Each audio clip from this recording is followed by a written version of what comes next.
Hello and welcome to another Times Radio Frontline recap. Now I'm Philip Ingram, I'm currently presenting Times Radio Frontline, so I'm going to recap a couple of the interviews that I've done this week and bring in a couple of short news clips today because we're still waiting as we record this for the output from the meetings in Turkey and they haven't quite hit, but it's important we get this put together for you.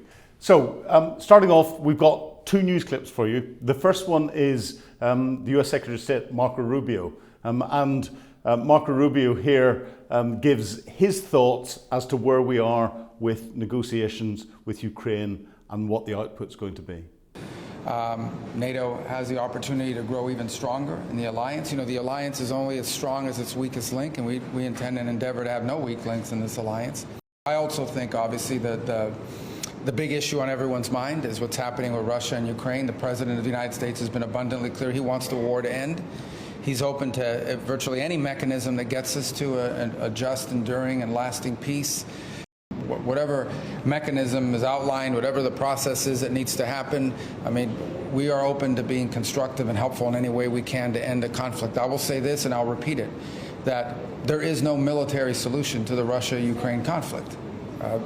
This war is going to end not through a military solution, but through a diplomatic one. Thank you. Thank you.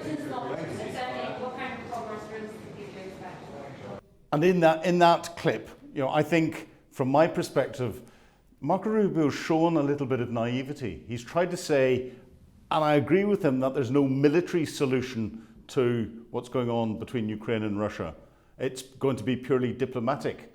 But he's the Secretary of State. The military is not separate from diplomacy. Military action, war is diplomacy by other means.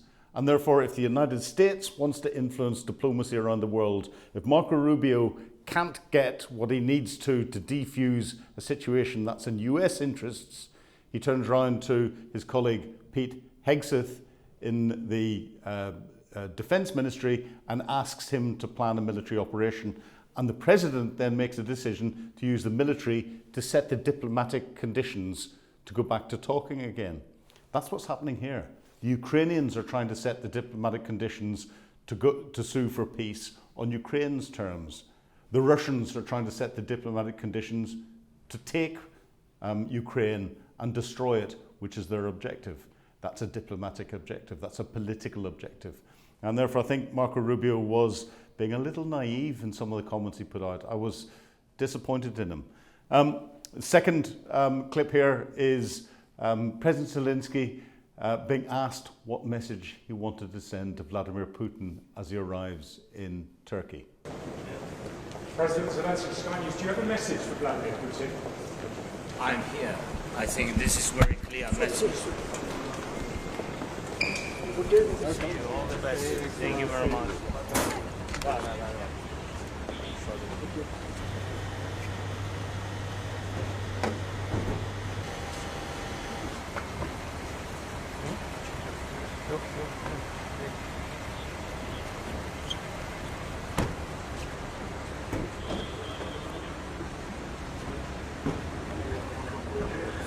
And of course here, what President Zelensky said was exactly right.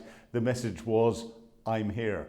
Because it was Vladimir Putin that had asked for the meeting in Turkey. And it was President Zelensky that called his bluff by saying, I'm going. Putin hasn't turned up. Let's see what the output from the negotiations are. Right, the first of the interviews I want to point you towards this week is me talking to Tim Ash. Now, Tim and I sit down and discuss Russian economics. Putin's war in Ukraine has been a disaster, really, for the Russian economy. I mentioned the impact on growth.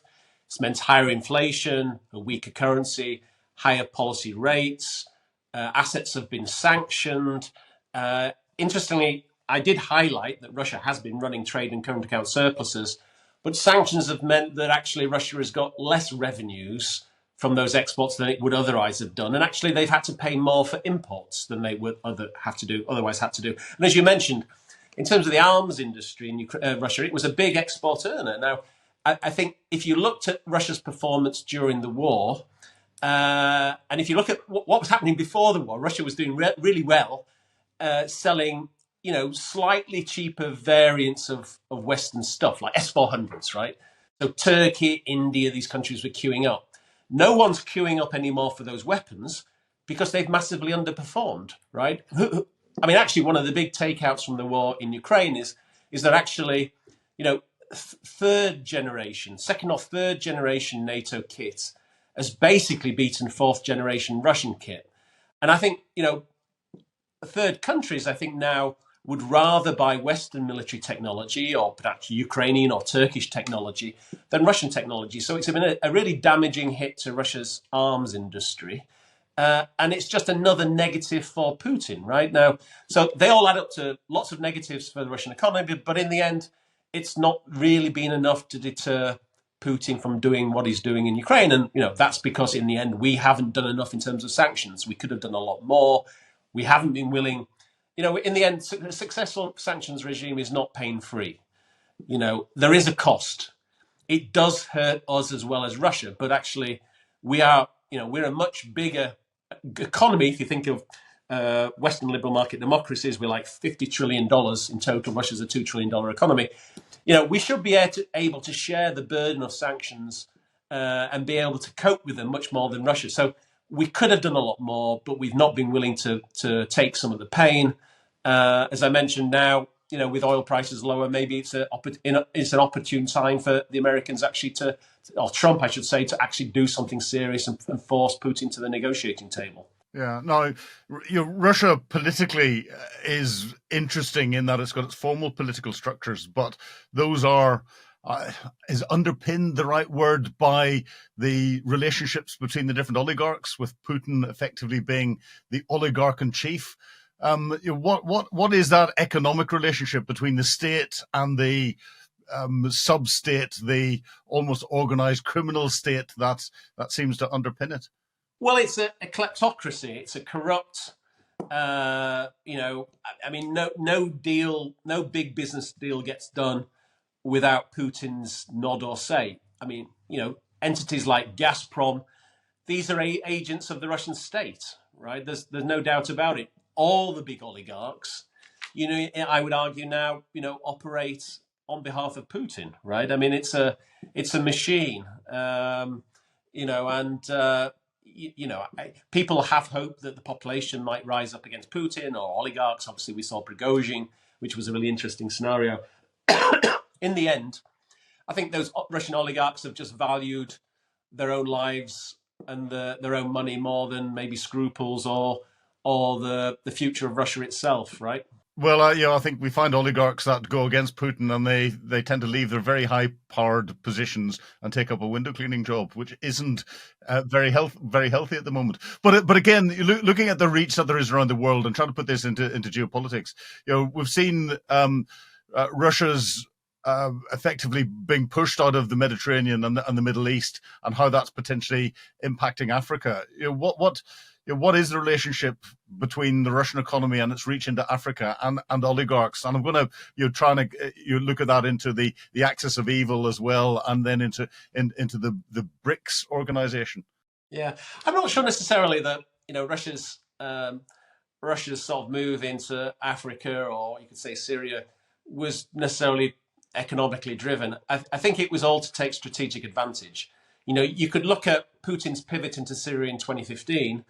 It was to get leverage with Europe, right? I mean, if you think back to that period, the Assad regime was on the back foot. There was a lot of optimism. You could have seen regime change there. In the end, Putin intervened, propped up the regime, and you end up with this huge migrant flow out of Syria that obviously destabilized Europe and has been part of the rise of the far right, populist movements in Europe, right, on the anti-immigration feeling. So Putin did that. Because at the time, if you remember, he wasn't particularly winning in Ukraine.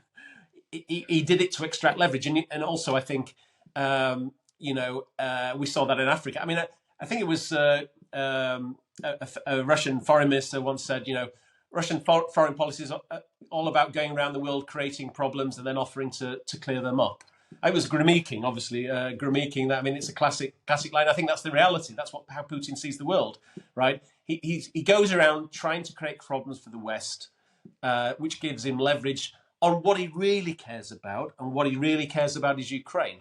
Putin, I think it's important to think that Putin wakes up every day thinking about how to screw Ukraine, how to get Ukraine. He's obsessed with this. And that's why I think, when you look at Trump's peace deal, this idea that you could, forcing Ukraine to surrender territory for peace, Putin will not be content with a peace in Ukraine unless he gets the whole of Ukraine, unless there is no Ukraine. So it shows a fundamental lack of understanding of Putin and Russia by the Trump administration. And I think Europe has finally got it. Fortunately, for whatever reason, European leaders, I think, finally get the existential threat from Russia and from Putin to Europe, which is why they're not going along with the Trump narrative. We hear an awful lot about the economic positions of the Russians and of the Ukrainians, and the ability to continue to sustain the war. And a lot of people, including myself, turn around and suggest that the Russian economy is not in a good place and is close to collapse. So Tim really goes into that and helps us analyse a lot of the detail behind that. And some of the points that he brings out that I want to emphasise are the fact that Russian defence exports have dropped hugely. It's not just because Russia needs all of its defence capacity to try and sustain the war. It's because of the lack of confidence that there is from around the world in Russia's military industrial base in supplying capability that works, because Russian military equipment on the battlefield has proven to be very unreliable. And he talks about Russian fourth generation equipment being destroyed by NATO second and third generation equipment. And that's a very key point. Whenever we get into peace, Russia's economy has relied on a lot of defence exports in the past to set Russia's position in the world. I think we have seen the end of that. This is a vacuum that I suspect China is going to try and fill, as we saw with China and its support and provision of military equipment into Pakistan in the recent little spat that there's been between Pakistan and India over Kashmir. Tim and I go on and we talk about how the Russian economy, whenever Putin came in, was in a stronger position than it is today, and he's done little to make it any better. And we talk about the criminal underpinning of the Russian economy. There's the political structures that are the formal structures of government in place, but how they're underpinned by the oligarch structures and the real influence that they have in Russia, but also in Russia's foreign policy around the world. So we look at that oligarch influence into Africa and elsewhere. So this is, I would say this because I carried out the interview, but it's a fascinating interview. I learned a lot from it, so I strongly recommend that you go out and watch it.